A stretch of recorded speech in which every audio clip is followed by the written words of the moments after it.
Paulinė premium skalbikliai ir minkštikliai. Apsigaubk aromatu, kuris įkvepia.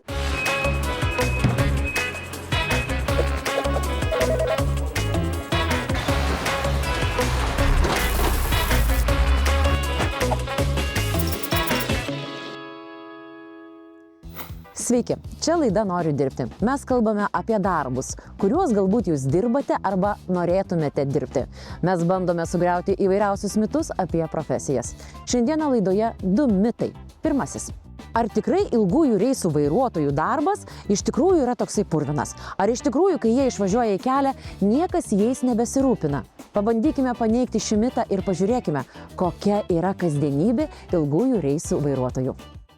Tolimųjų reisų vairuotojų istorija prasidėjo XIX amžiaus pabaigoje, kai vidaus degimo variklis pakeitė arklių traukiamus vežimus. Atsiradus pirmiesiems motoriniams sunkvežimiams ir puspriekabėms, kroviniai galėjo būti vežami ne tik tarp artimų miestų, bet ir per visą šalį. 1912 metais Jungtinėse Amerikos valstijose įvyko pirmoji kelionė sunkvežimiu per visą šalį. Daugiau nei 3000 km maršrutas truko apie 3 mėnesius. Tai buvo lūžis. Kelias tapo lygiavertė transporto arterija greta geležinkelio. Po Antrojo pasaulinio karo sparčiai plėtėsi greitkeliai, tobulėjo dyzeliniai varikliai. Vilkikai tapo galingesni ir patikimesni. Taip gimė šiuolaikinis tarptautinių reisų vairuotojas. Žmogus, jungiantis miestus, uostus ir valstybės į vieną nenutrūkstamą tiekimo grandinę. Tačiau kartu su istorija gimė ir mitas. Esą tarptautinių reisų vairuotojas yra tik vairas su dokumentais. Esą logistikos įmonėms rūpi tik kroviniai ir terminai, o ne žmonės. Pristatome pirmąjį šio mito herojų. Povilas Drižas, Tarptautinio transporto ir logistikos alijanso generalinis sekretorius. Reikia suprasti, kad technologijos pasikeitusios, žmonės pasikeitė. Dabar realiai vairuotojas vilkiko yra skaitomas vidutinės kvalifikacijos specialistas, kuris turi išmanyti ne tik reguliacinę aplinką, ne tik vairuoti. Jau vairavimas tai yra tik by default, tu turi mokėti vairuoti, bet ten yra faktiškai tu turi mokėti elgtis ir tu valdai visą ekosistemą, nes vilkikas šiuolaikinis jis yra technologiškai jau daug pažangesnis nei buvo prieš 20 metų, kai buvo variklis, pavarų dėžė ir ratai kažkokie ir viskas dabar yra prikrauta įvairiausių technologinių sprendimų. Tai tie žmonės jie tiesiog valdo didelį ekosistemą prigrūstą technologijų. Tie vairuotojai šiandieniai specialistai jie išmano darbo reguliavimą, darbo poilsio režimą, jie išmano... Čia labai svarbu yra, žinokit. Taip. Tai va čia ir yra, apie ką mes norime kartais pasakyti, kad tai nėra tepalų išteptos rankos, kaip mes įsivaizduojame. Tai yra specialistai, kurie valdo labai pavojingą kartais ir padidinamą pavojingumo transporto priemonę, kurie valdo brangią transporto priemonę, veža brangius krovinius, jie turi už savęs, sakykime, taip labai didelę atsakomybę tie žmonės ir jie turi gaudytis daugelį dalykų reguliacinėje aplinkoje, taisyklėse, galų gale, mes dabar išvažiavę esame, sakykime, taip, į ES rinką prieš 20 metų. Ir mes turime 27 šiandieną jurisdikcijas, tai tie vairuotojai irgi turi išmanyti dalykus, kur jie važiuoja, kokiam taisyklių laikytis. Pristatome antrąjį šio mito herojų. Aš esu Rimantas Bernotas, tolimųjų reisų vairuotojas. Dirbu daugiau negu 10 metų. Šinė ranka, įsikirpkit, kad ne. Gerai, čia reikia būti akrobatu, kad įlipti į savo transporto priemonę. Rimantai, o turit veidrodį? Aš noriu pasižiūrėti, ar gražiai atrodo, nušalau nosį. Veidrodis yra tik tai stebėjimui keliui. Čia net nėra veidrodžių, kur jūs žiūrite, tai kaip jūs vairuojate, jeigu nėra veidrodžių? Mes žiūrime kaip į kelią, į kelio ženklus. Visą laiką reikia atsimesti iš toliau, kažkur sukant, kadangi neužkliūtų. Eismo duosit pavažiuoti? Pavažiuoti ne. Kodėl?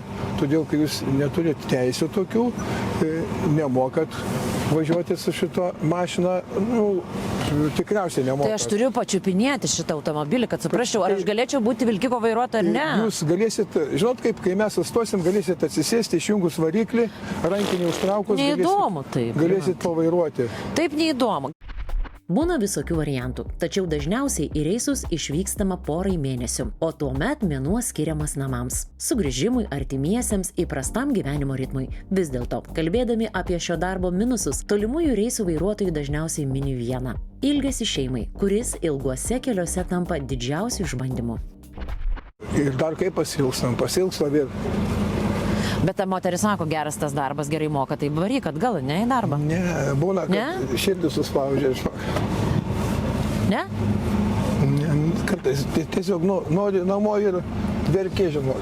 Žinot, kaip po 2 mėnesius atvažiuoja, lyg tai nusibosta, bet pabūni mėnesį namuose ir norisi to kelio, kažkokio tokio veiksmo, reiškia sprendimo, vietovių pamatyti naujų, kaip pasakyti, žiemą tai yra ne toks malonus važiavimas, bet, reiškia, jau vasarą tikrai yra faina važiuoti. Pristatome trečiąjį mūsų mito herojų.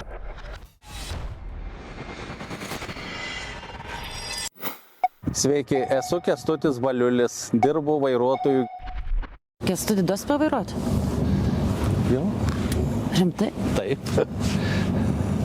Instrukciją tik tai gausit išklausyti. O kas yra instrukcija? Bet jūs paskui vėliau negausit, kad davėt man pavairuoti? Gausit, išmes iš darbo, žinosit jūs tada. Gal nerizikuoju aš jūsų... Kameras čia, nors čia. Gal nerizikuosiu aš jūsų darbo vietą. Geras tas darbas, ne? Negerai būtų, jeigu prarastumėt. Patinka jums? Nu jo. Kiek metų jau vairuojat? 19 metai. 19 metai? A jūsų žmona nepaliko dar? Ne. 34 metai. Kartu? Jo. Iš šalies gali pasirodyti, jog tai monotoniškas darbas. Tačiau jį dirbantieji kalba visai kitaip. Motyvuoja ne tik kelionės ir nuolat besikeičiantys horizontai, bet ir solidus atlygis, tampantis svaria paskata sugrįžti kelią. Bent jau aš nesiskundu. Tai gerai, jeigu kitą darbą išeitumėt, žmona jūsų skųstųsi, sakytų, Kęstuti, ne? Gal mes nebemokėtume gyventi iš lietuvišką atlyginimą. Na, natūralu, dėl to, kad Lietuvoje tu tiek nevažiuosi laiko, tu vakarais būni namuose, tu savaitgalis būni namuose, tai yra tavo darbo diena tokia. O kai išvažiuoja tarptautininkai mūsų, tai yra, jie išvažiuoja keliom savaitėm arba 14 savaičių, tai yra kartais trunka į komandiruotės ir 8 savaitės ar 10 savaičių, priklauso nuo europinio reguliavimo, nes jie privalo ir grįžinėti į savo namus. Tai ten yra visai kiti finansiniai, sakyčiau, visai kitas atlygis, nors šiandien mes statistiškai skaičiuojam, kad yra nuo 2000 eurų į rankas. Ir priklausomai, ką tu veži, kur tu važiuoji, tu gali uždirbti iki 4,5 eurų, jeigu, tarkim, perveži automobilius. Sakoma, kad tolimųjų reisų vairuotojai dirba tarsi kokį purviną darbą, izoliuotą, be galimybių prižiūrėti higieną ar gyventi normalų gyvenimą. Šiuolaikiniai vilkikai dažnai turi komfortiškas miegamojo vietas. Taip pat jie gali sustoti specialiose stotelėse su dušais ir higienos įranga. Keliuose netgi yra galimybė naudotis palydovinę ryšio įrangą bei internetu. Todėl galima bendrauti su šeima, o laisvalaikiu net pažiūrėti kokį filmą. Pristatome ketvirtąjį šio mito herojų.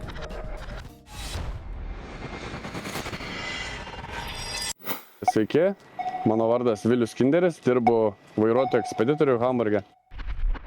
Tai turbūt tas mitas toksai, kad vilkiko vairuotojai yra tik tai tokie, kaip, nežinau, medinukai sėdintis ir vairuojantis be atsakomybės ir pasilgę savo namų, jisai visiškai yra ne taip, ar ne? Ne.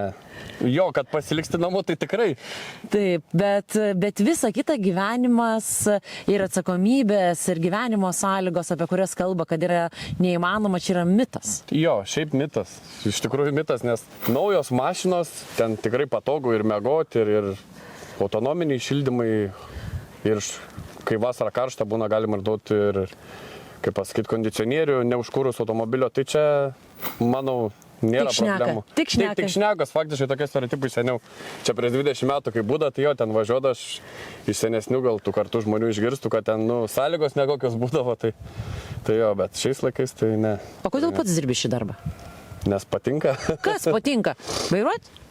Gal ne tik kiek vairuoti, gal kadangi pas mane tokia darbo specifika, kur nėra tokių tolimųjų tų reisų, šiek tiek aš lengvesnį darbą dirbu, taip ir šiaip, ką galiu pridurti, atlyginimas. Tai visi kažkodėl kolegos tavo sakė, kad vienas iš didžiausių motyvų yra atlyginimas. Tai taip, dėl to ir renkamės tokį darbą. Yra dar problemų, iš tikrųjų ir ES yra problemų, nes skaičius vilkikų Europoje šiandien yra apie 6 milijonus, kurie operuoja po ES. Kiekvieną penktadienį, kiekvieną parą Europoje važiuoja apie 350 tūkstančių vilkikų, tai kiekvieną penktadienį, kai vairuotojai stoja ilgajam poilsiui, arba 24 valandų, arba 45 valandų poilsiui prieš savaitgalį, 100 tūkstančių vairuotojų neranda vietos, kur sustoti. Nėra aikštelės tos? Taip, nėra parkavimo aikštelės. Bet tos išmaniosios parkavimo aikštelės? Jokios nėra. Jie turi arba stoti gatvėje, arba kažkur to greitėjimo ar lėtėjimo juostoje. Pravažiuotumėt Vokietijoje penktadienį pro parkingus, tos vadinamos autohofų, turbūt vadinami mokami parkingai visi būtų užimti, bet jie nemokami būtų jų vilkstinė stovėtų už tos kolonėlės arba prieš ją. Tai yra, trūkumas yra paskaičiuotas per 100 000 vietų. Tai va čia yra problema, kai vairuotojas atvažiavęs visą savaitę atidirbęs, jis važiuoja polisiui ir jis neturi kur sustoti. Tai Kieno čia problema? Čia problema yra tų valstybių, kuriuose mes vairuojam. Ir mes dabar, kai diskutuojam iš savo pusės, iš savo organizacijos su kitų valstybių politikais, mes tą problemą keliame. Bet čia dabar vyksta toks ginčas. Jie sako, kad jūs verslai ir turite investuoti pas mus čia, kad tos parkingo aikštelės ar ta infrastruktūra atsirastų. O mes sakome, ne, mes teikiame paslaugas jūsų šalyje ir jūs turėtumėte to pasirūpinti. Dabar ten vyksta diskusijos Europos Sąjungoje, bet čia yra problema, kur tikrai sprendžiasi ir tai kartais yra tas negatyvas, dėl ko talentai, nauji kažkokie specialistai negali ateiti arba nenori atvykti dirbti, nes jis sako, mums... Stovėsiu prie sienos, ne tenai savaitę. Tai čia yra kita problema, bet to poilsio infrastruktūra, jos yra trūkumas ir čia yra kartais problema. Dabar dėl sienos stovėjimo, tai čia irgi daug vyksta diskusijų su institucijomis, nes ES viduje dabar kas įvyko yra, kaip Lenkija su Vokietija pradėjo kontroliuoti savo sienas. Mesgi esame Šengenas, ES, atrodytų, važiuoji iš Estijos pusės, važiuoji iki pat Ispanijos, turėtum be sustojimo nuvažiuoti. Dabar yra priešingai. Tai Kas yra priešingai, kas vyksta? Praeitą savaitgalį, penktadienį, man atrodo, iš Lietuvos į Lenkiją kirst sieną reikėjo valandų laiko stovėti, nes buvo patikros, Lenkų pareigūnų tikrino iš Lietuvos visą įvažiuojantį srautą. Beliko tik išspręsti verslo ir politinės iššūkių misles, kad tolimųjų reisų vairuotojų darbas taptų dar sklandesnis ir saugesnis. O kas liečia kasdienį darbą, problemų ar nepasitenkinimo vairuotojai neturi. Jie laimingi kelyje ir patenkinti savo profesiją. Mitas paneigtas.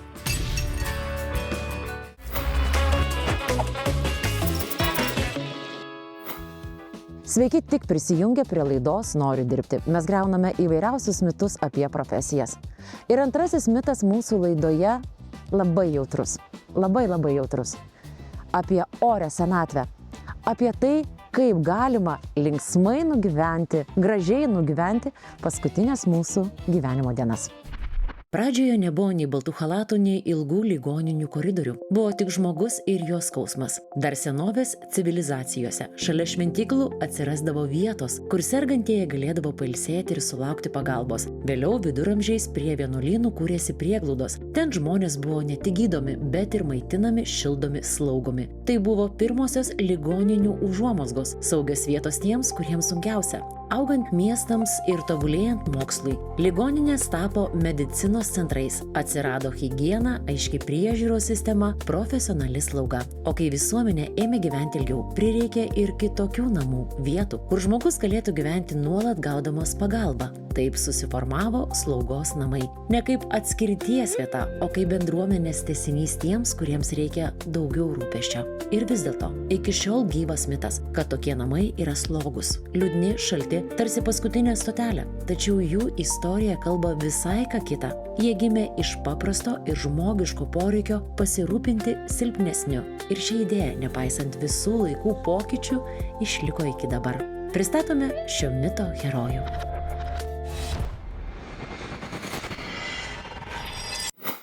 Aš esu Alina Kemežienė, rinkodaros ir komunikacijos vadovė. Mes esame slaugos namuose Adare Care Trakuose. Mes šitą veiklą pradėjom prieš 5 metus ir irgi žinodami visą tai, kaip yra, kad labai dažnai Lietuvoje dar yra to sovietinio palikimo, tokio medicininio. Ir turėjome svajonę keisti visą tą situaciją ir keisti slaugos kultūrą Lietuvoje. Mes labai didelį dėmesį iš tikrųjų skiriame tam dvasiniam lygmeniui. Štai, kad sergantys žmogus, dvasiniai dalykai svarbus visose gyvenimo tarpsniuose, bet kai žmogus susiduria su sunkia liga, su kažkokiais dideliais išbandymais, jie ypatingai aktualūs pasidaro. Ir todėl labai svarbu, kad slaugos namuose dirbtų tie žmonės, kurie galėtų atliepti tuos dvasinius žmonių poreikius. Bet kaip skaniai kvepia pas jūs. Skaniai kvepia, kažkaip viskas taip linksmai tik užėjusi. Labą dieną. Labą. Oho, kokių pyragų išsikepta. Patinka? Labai patinka. Dieve mano, tai čia aš neįsivaizduoju, ar gali koks žmogus rasti, kas čia atsidaro. O jūs čia vadovaujat atsistojęs, ar ne visom, ką reikia daryti? Aiškinat, ne? Aš nežinau, ar čia aš aiškinu, bet stovėm šitoj vietoj. Man atrodo... Nieko moterims nepaaiškinsit, moteris daro visą laiką pačios, ką nori. Tikrai taip. Čia tokia lyg autobusų stotelė. Autobusų stotelė, nes labai daug žmonių, kurie atvažiuoja čia gyventi iš savo namų, jie labai nori važiuoti namo. Jie tiesiog nori važiuoti namo. Ir žmonėms yra įprasta, mieste užaugusiems žmonėms yra įprasta, kad važiuoti autobusais. Ir tada taip savotiškai veikia kaip nusiraminimas. Mes tiesiog galim pasakyti, kad gerai, važiuosim namo, bet turim palaukti autobuso. Žmogus belaukia autobuso, jis pamiršta, kad jis nori važiuoti namo ir taip žmogus tiesiog nusiramina. Užeinam į vieną iš mūsų skyrių, kuriame vyksta dailės terapija. Dailės terapija yra čia reguliarus užsiėmimas pas mus. Mano dailės terapijos yra meniu grįžtos dailės terapijos. Aš tikrųjų siekiau programą Milano miego klinikoje, atlikto tokio pilotinio tyrimo ir pabandžiau tiesiog su lietuviškais autoriais parengti tokią pat programą čia ligoninėje ir atlikusi tyrimą jau dabar stebiu ir pastebėjau iš tikrųjų poveikį žmogaus psichoemociniai būsenai. Kadangi tikrai tie poreikiai yra, jeigu žiūrėti, ne tik miegas, valgis ar tiesiog fiziniai poreikiai, bet bendravimas, socializacija yra labai svarbus poreikis iš tiesų žmonėms ir dailės terapijos metu mes tikrai turime labai gerą rezultatą. Ko jūs vardu? Emilija. Emilija, kam duotumėt pirmą vietą? Kas geriausiai nupiešė? Šitą moteriškė. Kuo jį vardu? Aš nežinau, kaip jūsų vardu. Marija. Marija. O kodėl Marija? Todėl, kad originaliai mes teplep, o čia gražiai. Gražiai ir jūsų. Ne. Aš jau save atsifutbolinu. Bet čia reikia labai aiškiai suvokti. Atrodo, kad labai gaila, kad tu negeras vaikas, jeigu atvežai savo tėvą arba mamą čia. Bet dabar jis piešia, o tai būtų vienas pats namie ir neaišku, kur eitų, kas atsitiktų, nukristų. Labai daug žmonių, kurie atvažiuoja čia, pavyzdžiui, ten vaikai, tarkim, norim, kad tik viečiam kambarį gyventi, kad tik tai ten kažką tai.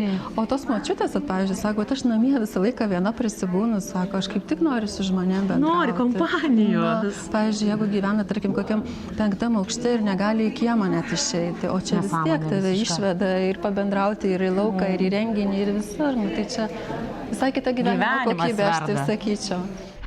Čia vyksta kur kas daugiau ne tik dailė, šokio ar dainavimo užsiėmimai. Čia seneliai kerpa, kuria, dalyjasi idėjomis ir šypsenomis. Čia gimsta rankdarbiai, naujos draugystės ir nuoširdūs pokalbiai. Čia jie kartu meldžiasi, padrąsina vienas kitą, ištiesia ranką, kai reikia palaikymo. Čia randamas bendras tikslas – džiaugtis kiekviena minute, kurią dovanoja gyvenimas. Kadangi ta mūsų paslauga, sakyčiau, nėra tokia tipinė, mes norime tikrai keisti ir pakeisti tą slaugos kultūrą Lietuvoje. Todėl ir darbuotojus norime kviesti ir kviečiame ir labai džiaugiamės, kad pas mus yra daug darbuotojų, kurie dirba šį darbą ne dėl to, kad nieko geriau nesuranda, o dėl to, kad jie nori kiekvieną dieną šitą darbą dirbti. Pas mus tikrai Bet ar čia realiai taip? Bet realiai taip ir yra. Bet, pavyzdžiui, žmonės, kurie turi aukštą išsilavinimą, jie dirba mūsų ligoninėje, jie dirba padėjėjais ir tame jaučia labai didelę prasmę. Ir iš to kyla vidinis džiaugsmas. Aš, pavyzdžiui, pati pradėjau dirbti čia prieš 5 metus, atėjau iš visiškai kitokio pasaulio ir